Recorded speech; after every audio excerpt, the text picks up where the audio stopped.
Hello dear student. यार देखो, जैसे कि जेई मेन का जो सिलेबस है वो रिड्यूस हुआ था। तो रिड्यूस होने के बाद में उस समय तो काफ़ी अफरा तफरी मची थी, बट अब उस समय वो दौर जा चुका है। बट अभी जैसे कि बहुत सारे बच्चों को, मैं इतनी बात तो डिटेल में नहीं करने वाला, बट हाँ, टेंजेंट एंड नॉर्मल की जो चीज़ है वो एक तरीके से सिलेबस से हटी हुई पाई गई है। तो यार जैसे कॉनिक सेक्शन की बात करें तो आपको पता है कि टेंजेंट का यूज़ कहीं ना कहीं होता ही था। ठीक है, तो हर जगह से वो टेंजेंट का यूज़ हटाना काफ़ी चैलेंजिंग काम है। और मुझे नहीं पता कि जेई मेन वाले इस आने वाले टाइम में जो एग्ज़ाम कंडक्ट कराएंगे उसमें इस चेंजेस को ध्यान रख पाएंगे नहीं रख पाएंगे। बट मान लेते हैं कि वो रख पाएंगे। फिर बच्चों के दिमाग में आता है कि सर यार, वो किस तरह के क्वेश्चंस पूछेंगे कॉनिक सेक्शन में, क्या बहुत ही आसान क्वेश्चन आएंगे? क्योंकि अगर हम टेंजेंट के बियॉन्ड नहीं जा रहे तो फिर चीज़ें थोड़ी सी रिलेटिवली आसान ही रहती है। तो मैं बोलूँगा कि हाँ, बिल्कुल आसान भी हो सकते हैं। और जैसे कि ट्रेंड देखने को मिला जेई का, अभी तक इतने इजी क्वेश्चंस भी नहीं मिल रहे हलवा टाइप के। ठीक है, तो हो भी सकता है आसान बन जाए, और हो भी सकता है कि कहीं कहीं ना कहीं ऐसे क्वेश्चंस को वो डालें जो कि ना तो बहुत ही आसान है ना कि बहुत ही मुश्किल है। तो उसमें से एक तरह का क्वेश्चन ये मैं आपके सामने लेके आया हूँ, है ना। थोड़ा बहुत कॉन्सेप्चुअली चीज़ें इसमें यूज होगी। क्वेश्चन क्या है? The length of latus rectum of, क्या बोलते हैं, द एलिप्स। ठीक है, length of latus rectum of the ellipse. ठीक है, तो ये एलिप्स दे रखा है। अब यार ये ऐसा वैसा एलिप्स तो है नहीं, ये तो आपको देखने से पता चल रहा होगा। बट आपको एक चीज़ समझनी पड़ेगी कि जैसे हम जो स्टैंडर्ड एलिप्स हम पढ़ते हैं, ठीक है, उसमें और इसमें क्या फ़र्क है। इवन आपको चीज़ें कोरिलेट करनी पड़ेंगी। अगर आपने ये कर लिया तो आपका जॉब डन। ठीक है, आप बहुत इजीली इसका आंसर फाइंड आउट कर सकते हो। कैसे? आओ समझते हैं। जैसे कि जो हमारा स्टैंडर्ड एलिप्स है, x square divide by a square plus y square divide by b square is equal to 1, ये हमारा स्टैंडर्ड एलिप्स होता है ना। और आप जानते हो कि ये कुछ इस तरीके से अपना बन जाता है ना, सबको पता है। अगर मैं इसकी बात करूँ तो देखो ये क्या लिखा हुआ है ना, इस पे भी थोड़ी देर में आएंगे। सबसे पहले हम थोड़ा सा इस पे बात कर लेते हैं। ये जैसे कि तुम बोलते हो कि एक्स एक्सिस है, ये वाई एक्सिस है, ऐसे मान लेते हैं कि यहाँ पे ए बड़ा है तभी मैंने इस तरह का हॉरिजॉन्टल एलिप्स बना, ये सब जानते हो आप। ये एक्स एक्सिस है, और इक्वेशन की बात करें तो वाई बराबर 0 है, और ये हमारा एक्स बराबर 0 है ना, वाई एक्सिस है। अब लेट अस से मैं कोई पी पॉइंट ले लेता हूँ जिसके कोऑर्डिनेट एक्स वाई है, तो मैं बोलूंगा कि यार देखो, ये जो लिखा हुआ है व्हाट इज दैट, ये पी पॉइंट की एक्स एक्सिस से डिस्टेंस है ना। और एक्स एक्सिस डिस्टेंस कितनी होगी? मॉड वाई होगी कि नहीं होगी? बिल्कुल होगी। ऐसे ही मैं इसको बोल सकता हूँ कि ये डिस्टेंस कितनी होगी? मॉड एक्स होगी कि नहीं होगी? बिल्कुल होगी। अगर ये चीज मेरे को पता है तो इस चीज का देखो, ये पता सभी को हो जाता है। हाँ, हम बताते हैं तो पता भी चल जाता है, बट इस चीज का इस्तेमाल इसमें कैसे करना है, दैट्स द पॉइंट। वही तो एप्लीकेशन है, वही तो अपन को समझना है मेरे भाई। तो अगर तुम यहाँ नोटिस करोगे तो ये जो पॉइंट हमने जो मतलब अल्टीमेटली ये चीज जो है हमारी कन्वर्ट होने वाली है किसमें, देखो फटाफट नीचे कन्वर्ट करते हैं। इसको मैंने लिख दिया मॉड ऑफ एक्स का स्क्वायर, है ना, और नीचे लिख दिया ए स्क्वायर प्लस, ऐसे लिख दिया मॉड ऑफ वाई का स्क्वायर, नीचे लिख दिया बी स्क्वायर इक्वल टू, ऐसे लिख सकते हैं, बिल्कुल लिख सकते हैं।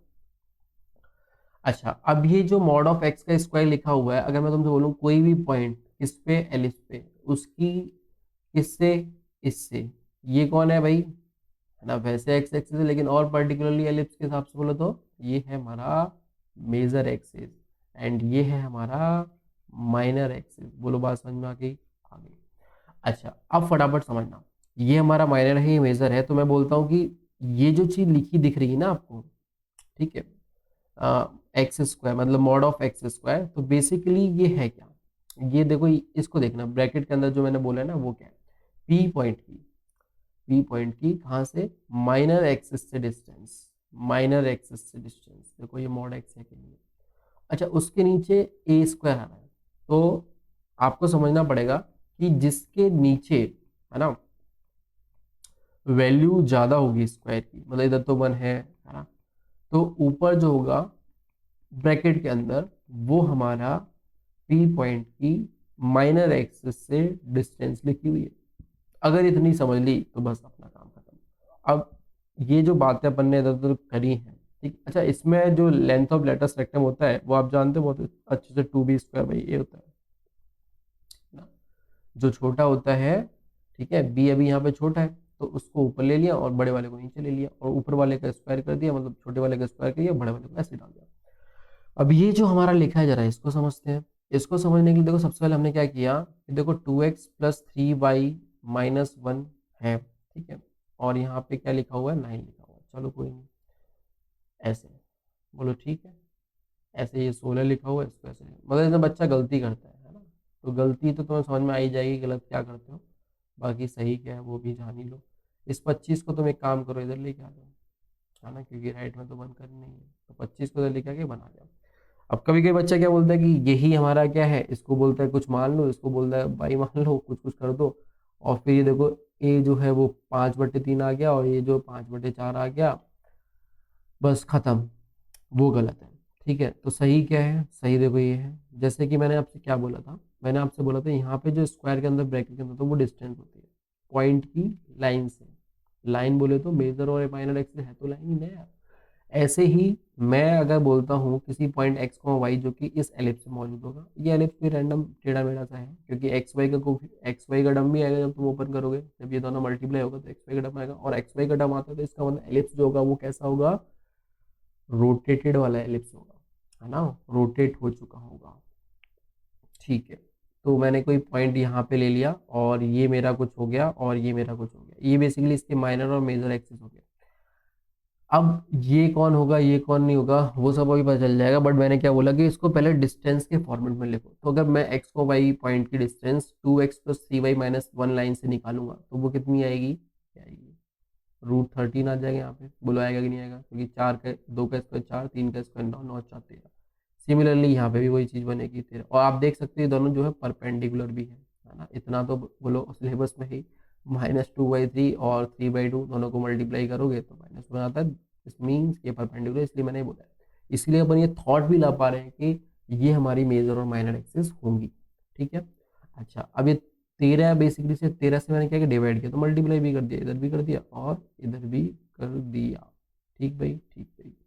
अब जैसे कि ये जो भी लिखा हुआ है, ठीक है, ये जो भी लिखा हुआ है इसको ऐसे लिख दिया, और नीचे आ गया अपना कितना, ये आ गया अपने पास 5/3√13 का होल स्क्वायर, बोलो ऐसे लिख सकते हैं, प्लस ये जो आया वो हमारे पास कितना आ गया, ये ब्रैकेट का स्क्वायर, समझ रहे हो, ये पूरी चीज़ जो है ना इसको मैं बोल रहा हूँ ब्रैकेट का, ये जो भी लिखा हुआ है ना इसको मैंने ब्रैकेट के अंदर डाल दिया, और नीचे कितना आएगा 5/4√13 का square, this is equal to 1। अब बात समझना, अब बात समझना ये है कि देखो इनमें और इनमें आपको साफ साफ दिख रहा है कि ये छोटा है, ठीक है, और ये बड़ा है, क्योंकि देखो ऊपर नीचे सब सेम है, 3 और 4 का फर्क है। अगेन यहाँ पे ये 3 जो है वो इसके डिनोमीटर में, तो ये डिनोमीटर वैल्यू कम है ना, तो वैल्यू जो है वो ये ज़्यादा होगी, तो ये वाली चीज़ ज़्यादा है, मतलब समझ गए ना। तो आपको क्या निकालना था, बस अब उसी तरीके का सिनेरियो बन गया, तो कोई दिक्कत ही नहीं, खत्म बात। तो 2 टाइम्स ऑफ, मतलब लेंथ ऑफ लेटस रेक्टम क्या आ जाएगी, ठीक है, सॉरी हाँ, लेंथ ऑफ लेटस रेक्टम, ठीक है, वो हमारे पास क्या आ जाएगी, ट्वाइस ऑफ दिस स्क्वायर, और दिस स्क्वायर तो ये दे रखा है कि 25 ये हो गया और 16 ये हो गया और 13 ये हो गया, ठीक है, और होल डिवाइड बाई इससे करोगे अंदर वाले से, सिर्फ ए से, तो 5/, ये करोगे 3√13 हो जाएगा, तो ये 5 से 5 बार चला गया, और ये √13 से अच्छा रूट रूट को ऊपर ही रखा गया है सारे ऑप्शंस में, तो एक काम करो मत करो कैंसिल, ठीक है, और ये चला गया कितना 8 टाइम्स, तो अपने पास देखोगे, देखो ये क्या बन गया 5 टाइम्स ऑफ, ठीक है, 3√13, और 3 को अंदर लेके चले जाओ तो बनेगा 9, 9 × 13 करोगे तो 117 आ जाएगा, और नीचे देखोगे तो 8 × 3, 8 × 3 = 24, 4 हाथ लगी 2, 8 × 8 और 10 104, तो आप देख सकते हो ये वाला चीज हमारा बन के आ रहा है, मतलब कौन सा ऑप्शन करेक्ट हो जाएगा भाई, ऑप्शन करेक्ट हो जाएगा सी, तो सी इज द करेक्ट आंसर। तो आपने देखा कि ये कोई बहुत ज़्यादा मुश्किल सवाल नहीं था, बट आपको जो x² + y² + b² = 1 लिखा उसको अच्छे से समझ आता है ना, अगर आपने समझा भी होगा तो इसको अप्लाई करना भी एक अपने आप में चैलेंजिंग टास्क है। आई होप कि आपको समझ में आया होगा, और ये मेरा नया सेटअप है ठीक है, बताना कैसा लगा, थैंक यू।